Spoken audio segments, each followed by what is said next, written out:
Tere, lugupeetud! Täna vaatasin filmi Mis oleks kui või pikema nimega Mis oleks kui ärkaks. Ehk millele see filmi pealkiri viitab sellele, et ilmselt enamus inimkonnast ei ole mitte ärganud, kui nii võib nimetada. Me oleme sellises poolune seisundis, me ei ole endast teadlikud. Ja siin filmis püstitataksegi esimene selline väide, või mõte, et mis oleks, kui nüüd kogu inimkond suudaks kasutusele võtta oma täispotentsiaali, saada endast teadlikuks. Ja miks selleks, et üks esimesi vahvaid selliseid sõnumeid oli siin, et võimatu on ainult see, mida me usume, et on võimatu. Tähendab, hästi palju on sellistes uskumustes kinni ja jäävadki asjad tegemata. Ja just nimelt see, et selles filmis siis läbivalt nagu väga erinevad praktiseerijad, erinevate alade praktiseerijad, kes on juba midagi avastanud, nüüd jagavad oma kogemust selles osas, et mida ja kuidas teha. Aga nüüd selle uskumuste teemaga kõigepealt alustati sellest, et vaat see sama alateadvus, teadvus-alateadvus, vaat mis me oleme siin joonistanud, et meil on, eks ole, meil on teadvus, meil on alateadvus ja üldjuhul me oleme teadlikud oma teadlikest mõtetest. Me oleme teadlikud oma teadlikest mõtetest ja oma alateadlikest programmidest või uskumustest me ei tea suurt mitte midagi. Ja mis teema siis on? Teema on selles, et tegelikult peaksid olema mõlemad kasutused. Nad on kasutuses, aga nad ei tee alati koostööd ja kui me tuletame meelde, et tegelikult alateadvus juhib 90% protsessidest ja teadvus kõigest 10%, siis ka nende protsentide juures neil on väga selge tööjaotus, mis peaks olema käigus ja alateadvus, mis on subjektiivne, see on nagu viljakas põld, siis alateadvus ei analüüsi, et mis on hea või halb, kõik, mis jõuab siia viljakale põllule, iga seeme, mis siia istutatakse, hakkab kasvama ja nii heas kui halvas ja püüa siis pärast seda välja juurida. Ja siis koostöö seisukohalt nüüd peakski olema, et teadvus on see, kes on aedniku rollis, kes jälgib seda, et siia midagi ülearust ei külvata. Aga kuna see link või see koostöö on kehvakene, siis satub sinna ikka mida iganes. Ja siin tuleb meelde tuletada sellist juba varem räägitud asja ka, et millal saab inimene oma põhiuskumused? 95% oma intellektist, see tähendab kõik oma väärtushinnanguid, põhiuskumused, programmid, me saame esimese 5-6 eluaastaga. Miks nii? Kui ma seda joonistele kasutan, siis vaadake esimesel 5-6 eluaastal seda ülemist osa, seda teadvust, mõtlevat teadvust üldse ei ole.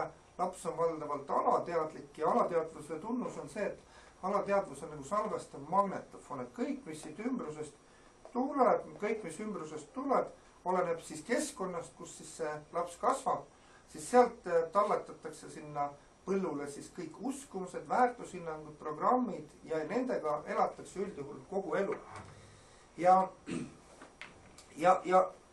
ei maksa ära unustada seda, et just nimelt on tegelikult need asjad on ka muudetavad ja selle filmi üks esimesi selliseid tähtsaid punkte oli just nimelt see, et tänapäeva teadus on järjest rohkem kinnitanud ja jõudnud veendumusele, et inimene on tegelikult läbi elu muudetav, tähendab arenemis- ja muutumisvõimeline.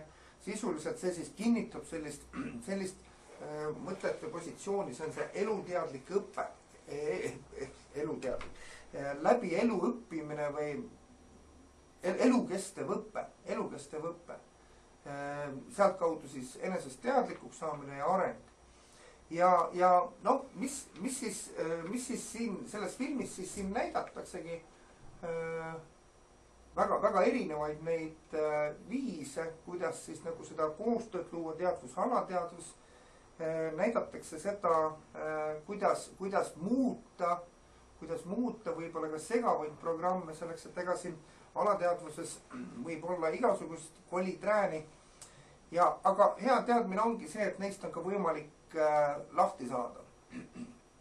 Ja mis oli nagu hea sõnum veel siin, et tegelikult kui me seda joonist korra veel vaatame, noh, me rääkisime seda, et kui me vaatame nüüd klassikaliselt sellise saladuse kasutamist, et inimesel on eesmärk, see on mõttetasand. Siis mõttetasandilt peab tekkima ühel hetkel, et inimene, tähendab, teoks saavad need mõtted, mida inimene võtab tunda. Võtab tunda selleks, et alateadvuse tunnus on tundmine ja alateadvus annab siis käsklused kehale ja keha hakkab vastavalt ka käituma. Näete, ahel siis niipidi, et uus mõte, uus idee, eesmärk, plaan. Ma võtan selle eesmärgi või plaani tunda, sellega tuues sellised uued alateadlikud programmid, käsklused, mis antakse edasi kehale ja keha vastavalt ka käitub.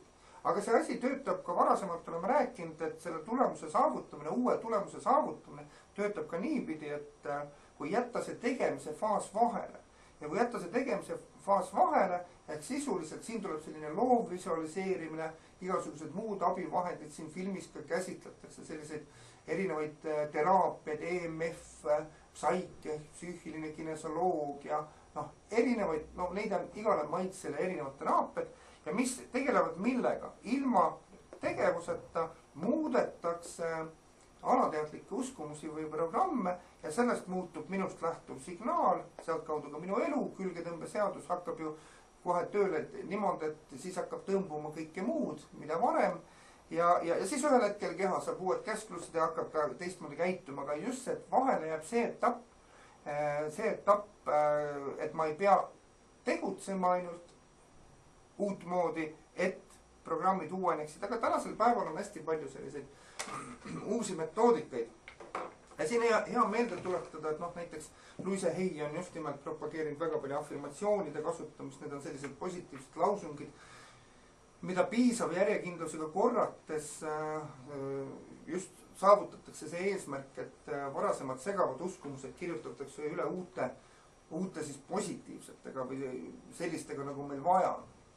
Ja mis on tähtis teada, et minule see sõnum selles filmis meeldis, et need uskumustega, need ei saa olla, et on ja ei ole. Siin toodi selline lause, et uskumused, meie alateadlikud uskumused, et need kas on või ei ole.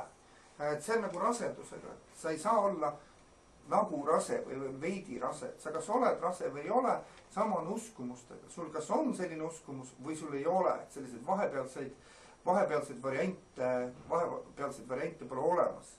Ja just nimelt on see, et ma tean, et ühes auditooriumis meil läks aruteluks just sellel teemal, et täpselt seesama, et sa kas oled õnnelik või ei ole. Ei saa olla selliseid vahepealseid variante, osadele küll tundus, et saab ikka küll. Mina arvan, et need on sellised ühekordsed emotsioonid või ühekordsed õnnehetked, aga kui me räägime sellisest püsivast õnnetundest või seisundist, mis baseerub juba, ütleme, vastaval põhiuskumusel, siis see kas on olemas või ei ole. Ja selleks, et seda siis ka näiteks, et sellist uut programmi endal luua, ma seda ka olen korduvalt rääkinud, tuleks nagu hästi täpselt ära kirjeldada, mis minu jaoks midagi tähendab. Et ei ole mõtet lihtsalt võtta kätte ja hakata näiteks, et ma tahan nagu midagi. Teate, siin filmis ka hästi räägiti sellest, et soov lihtsalt, ma nagu tahan midagi. Soov, see ei ole veel taotlus. Soov, see ei ole taotlus. See on niimoodi, et tahaks jäätist või tahaks seda. See on siuke ühekordne soov, see ei ole taotlus. Selleks, et siin tehti vahet, et mis asi on taotlus. Taotlus, see on juba kindel otsus. See on kindel otsus või valik. See on kindel otsus või valik midagi nüüd teha teistmoodi või teha kuidagi või midagi. Nii, aga see on juba kindel otsus. Ja kindel otsus just nimelt muutumiseks. Ja siin tooti sisse ka selline sõna, mis ka tihtipeale tekitab arutelu nagu, ja sõna on alistumine. Ja alistumine meie kõnepruugis ja meie keeleruumis ja mõttelaadis ei ole hästi vastuvõetav sõna selleks, et me ajame seda segamini alistumisega nagu teisele inimesele või vangi andmisega või oma mina eitamisega. Aga siin tuleb näha ikkagi alistumist pigem kontekstis, et kui sa mingi taotluse esitasid, siis sa usaldad universumit, sa oled kindel, et soov täitub, sinu eesmärk täitub ja sa lubad sellel juhtuda. Just nimelt sa lubad sellel juhtuda. Sa oled kindel, et soov täitub, puuduvad kõhklused, kahtlused. Sina ei pea teadma, kuidas universum toimetab. Sina esitasid soovi ja siis sa peaks suutma sellega rahule jätta ja rahule jätta suudad sa siis, kui sul on usaldus universumi vastu. usaldus ja just nimelt siis baasil, et sa oled kindel, et tulemus realiseerub ja sa lased sellel juhtuda, sa lubad sellel juhtuda. Tuletades selliseid autoreid meelde nagu Esther ja Jerry Hicks, kes Abrahami vahendavad, kanaldavad, siis Abraham kasutas just nimelt sellist mõistet nagu lubamise kunst. Ja seda meelde tuletades siis kujutaski endast seda, et sa saad kõike, mida sa lubad oma ellu tulla. Mida sa lubad oma ellu tulla. Ja siin ongi just need kaks poolt, et sul on väga kindel otsus, sa oled teinud valiku, siis sa oled kindel, et tulemus realiseerub, et see saab teoks ja sa lubad sellel asjal oma ellu tulla. Nii et noh, vaat siin ongi see väga suur võti, me oma kõhkluste kahtlustega tihtipeale ei luba ja siin isegi näiteks kõhklus on ka see, et no mida ütleb tavateadvus, vaat see mõtlev teadvus ütleb, et isegi nende asjade kohta, mida ta kohe ei tea, kuidas see töötab või kuidas see võiks võimalik olla, siis ta tõmbab sinna vahele märgi, et võrdub võimatu sündmus. Kui ma kohe ei tea, kuidas asi peaks toimima, seda toimemehhanismi ei tea, siis ma tõmban võrdusmärgi võimatu sündmus. Ja see on mitte lubamine. See on mitte lubamine ja see on usaldamatus universumi vastu. Millest siin veel räägiti? Siin oli ka Bruce Lipton, mikrobioloogia, kes on geenidest ja nende toimemehhanismist palju kõnelenud ja räägiti, tuletati meelde sellist asja ka, et geenid need on nagu potentsiaalid, et geenid need on nagu ehitusjoonised, aga geenidel puudub võime iseavaldumiseks või aktiveerumiseks. Nad on puhtalt ehitusjoonised, aga mis siis nagu aktiveerib neid ja aktiveerib neid keskkonnas saadud taju või aisting. Tähendab, väga oluline on see, et millises keskkonnas me oma aega veedame. Siin ei ole jutt ainult ümbrus, mis me ümber on, aga igasugune ka infokeskkond, kõik see, kus ma ammutan uudiseid, kus ma saan teadmisi, keskkonna kõik tüübid, et see on hästi oluline ja siin on hea meelde tuletada ka seda, et inimesed vahel ütlevad, et nad ahmivad sisse ka negatiivseid uudiseid, öeldes, et nad peavad olema informeeritud ja kui küsida, et miks seda infot nii palju on vaja, et kas sa ei karda mitte, et ka näiteks see negatiivne uudis võib sellest valvurist, aednikust mööda saada ja istuda sinu alateadvusesse, siis nad ütlevad, ei, minule ei mõju. Ma kaldun arvama, et mõjub. Ma kaldun arvama, et mõjub. Ja et me ei ole nii tugevad, et unustada ennast teleka ette või sellise negatiivse infovoo kätte. Ja arvestama seda, et mida rohkem ma sellisest negatiivsest keskkonnas oma aega veedan, siis see negatiivse keskkonnamõjud võivad olla just nimelt see käiviti sellele, et geenides olevad negatiivsed potentsiaalid saavad ka avalduda, realiseeruda. Siin Lipton on seda oma teistes loengutes ka rääkinud, et vaadake, et kui geenid oleksid ise aktiveeruvad ja ütleme, et inimesel on potentsiaal haigestuda vähki, siis kuidas saab olla niimoodi, et vähk vallandus alles 40. eluaastal, et kui geenid oleksid ise aktiveeruvad, siis laps peaks sündima juba vähiga. Nii et ilmselt päästikuks või käivitajaks on midagi muud. Nii, vot selline geeniteema. Siis millest veel räägiti? Räägiti sellist, et kuhu poole liigub näiteks tuleviku arst või arstiteadus. Et kui tänane arst ikkagi küsib, et mille üle te kaebate, et ta küsib sümptomite kohta, et näiteks, et mul on füüsiline valu või mingi aisting ja tegeletakse valdavalt füüsilise kehaga. Jah, on psühhiaatria ja see ka, aga üldjuhul arstid tegelevad füüsilise kehaga, et küsimus on, mille üle kaebab. Nüüd selles filmis tuli välja selline idee või mõte, et tulevikuarst hakkab järjest rohkem tegelema ka patsiendi meelega ja hakkab tegelema meelega ja võib-olla siis hakkama esitama järjest rohkem küsimusi, et mida te soovite enda juures muuta. Mida te soovite enda juures muuta. Ja siis vastavalt vastavalt juba andma järgmisi soovitusi, kuidas seda teha. aga noh, näete, siin on väga suur oluline muutus, et just nimelt, et füüsiliselt kehalt, mida peetakse, no vot, tundub, et see ongi lõplik, see olengi mina, siis hakatakse inimest nägema järjest terviklikumana kõigist tema osades. Ja siin, mis siin veel minu jaoks olid hästi huvitavad momendid selles filmis, oli see, et siin räägiti mitmetest sellistest asjadest, mis on ka juba otsapidi Eestisse jõudnud, räägiti praanatoidulisest, see on praana universaalne energia, need sellised päikesevaatajatest ja siis praana valgustoidulistest. Ja ma olen siin väga palju ka nõus, toodi välja see, et hea küll, võib-olla see on juba väga siuke äärmuslik loobuda üldse tahkest toidust ja hakata otse ammutama praanat või energiat. Idee poolest ma usun sellest, et see kõik on võimalik. Küsimus on lihtsalt motiveerituses, et milleks mulle seda vaja on.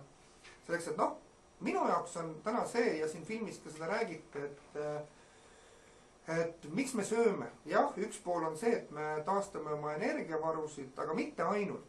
Väide on see, et inimesele pidi olema päevas piisama sellisest toidukoguses, mis talle 2 pihku mahub. Nii, aga me sööme palju rohkem. Miks nii? Aga me oleme nautlejad. Ja me sööme naudingu pärast, me joome naudingu pärast, me teeme asju naudingu pärast. Ja see tähendab seda, et ilmselt me koguste poolest tarbime liiga palju. Sealt tekivad kaalu ja terviseprobleemid ja nii edasi. Aga me ei suuda ka loobuda selleks, et see nauding tihti peale ületab meie kaine mõistus. Ja tegelikult siin anti nagu sellele praanatoidu ideele väga selge seletus, et ega me kõik oleme, et mis asi on ka füüsiline toit. See on ju muundunud päikeseenergia, lihtsalt seda on meil kergem omastada. Praanatoiduliseks saamiseks tuleb teha eraldi treeningtsükkel läbi, see on aastate pikkune teekond. Eelduseks jälle see, et ma olen enda jaoks lahendanud selle idee, et mis on milleks, et milleks mulle seda kõike vaja on. Ja kui ma olen nendele küsimustele suutnud vastata, läbinud selle treeningu, et siis jah, on see kõik võimalik. Aga vaadake, mina olen ise nagu seda ka mõelnud, et mina täna küll ei suuda loobuda. Et ükskõik, et ma ei ole nii piisavalt motiveeritud selleks, et inimkond on väga palju seotud just nimelt nende mõnudega, mis me toidust joogist saame. Meie elu keerleb ümber nende tegevuste. 3 korda päevas me sööme, me koguneme söögilaua ääres. Päevaplaan on seotud söögikordadega. Üldiselt tööl me käime valdavalt selleks, et teenida söögiraha. Ja kujutate ette, et nüüd sotsiaalsete olenditena me sellest loobume. Siis minu jaoks on, see on minu isiklik arvamus, minu jaoks on täna raske veel see motiiv, et kas ma mitte niimoodi ei loo inimühiskonnas, perekonnas, sugukonnas elades isolatsiooni. Selleks mul pole asja enam sinna söögilaua äärde, mul pole põhjust nii palju tööd teha, mul pole ju söögiraha vaja, muutuvad minu töö ja käitumise olemisharjumused. Ma ei tea, see on minu tänane mõte. Aga siin seda ka räägiti. Aga lohutuseks võib öelda seda, et samas need inimesed, kes siin ka filmist läbi käisid, kes vaatas päikest, kes oli siin praanatoiduline, siis nemad on nagu pioneerid või teerajajad või teenäitajad. Ja olen absoluutselt nõus, et mida rohkem inimesed sellistest võimalustest saavad teadlikumaks, järjest rohkem inimesi motiveerub selliseid asju tegema, siis ühel hetkel ületatakse kriitiline mass ja sellised asjad saavad üldlevinuks. Ja ega ilmaasjata siis pole sellised asjad juba huvi tekitanud, selles neist tehakse filme, järjest rohkem neid teemasid valgustatakse. Aga jah, et mina täna nii äärmuslikult ei suuda veel mõelda, ei ole lihtsalt valmis. Ma ei välista seda, et see võiks kunagi tekkida, selline valmidus. Aga vaieldamatult siit filmist jäi kõlama ka see, et ka ega ei olnudki, et ei pea mitte loobuma, vaid me rääkisime enesest teadlikuks saamisest. Ja minu jaoks hoopis kõnetas nagu üks teine motiiv, ma olen seda ka varem rääkinud, on üks selline mõiste nagu ohvriand. Ohvriand ja tundub esimese hooga sellise religioosse mõistena. Aga ei, see on pigem selline andmine saamine, universaalne seadus, andmise seadus, andmine saamine. Ehk kui sa midagi tahad saada, siis sa pead midagi vastu andma. Ja see ei ole ainult religioosses kontekstis, vaid just nimelt, et kui me ka igapäevaellu toome, et tahad head treenitud keha, siis sa pead, mida sa andma pead. Sa pead oma vaba aega ja mugavust ära andma, minema trenni. Pingutama ennast, tegema trenni ja selle tulemusena sa saad trimmiskeha, terve trimmiskeha, sa tunned ennast paremini. Tähendab, sa pead alguse andma. Täpselt samamoodi on, et võib-olla toidust mitte kohe päriselt loobuma, vaid just nimelt vaatama täna üle. Vaatama täna üle oma tänase ratsiooni. Et kas kõik on, mida sa sööd, mida sa jood, mida sa tarbid, kas kõik need asjad on sellised, mis toovad sulle ka kasu, millest sa saad kasu. Või on seal sees ikkagi väga palju ballasti, väga palju sellist, mis tegelikult ei toeta sinu eesmärke selleks, et teine pool, ma räägin, mis mind järjest rohkem nagu motiveerib, on selline eesmärgistamine, et kui ma mõtlen seda, et milline ma tahan olla, eks ole, 30-40 aasta pärast. Jah, ma tahan olla selline, nagu me Hiinas oleme näinud, selline rõõmsameelne, tegus, hea tervise juures, energiaküllane, vitaalne vanainimene, kes tegutseb, toimetab, elab täiega. Jah, kui ma tahan selline olla, see oleks mu eesmärk ja nüüd ma tulen tänasesse päeva tagasi, siis saabki analüüsida, et kas kõik mu see nii-öelda tarbimisportfell toetab oma kaugemate eesmärkideni jõudmist. Ja kui ei toeta, siis on võimalik ka teha analüüs, et kas on midagi sealhulgas sellist, millest ma olen nõus loobuma. Näiteks suitsetan vähem ja alkot tarbin vähem ja vaatan ka, et võib-olla söön rasvaseid asju vähem ja tervislikumat rohkem.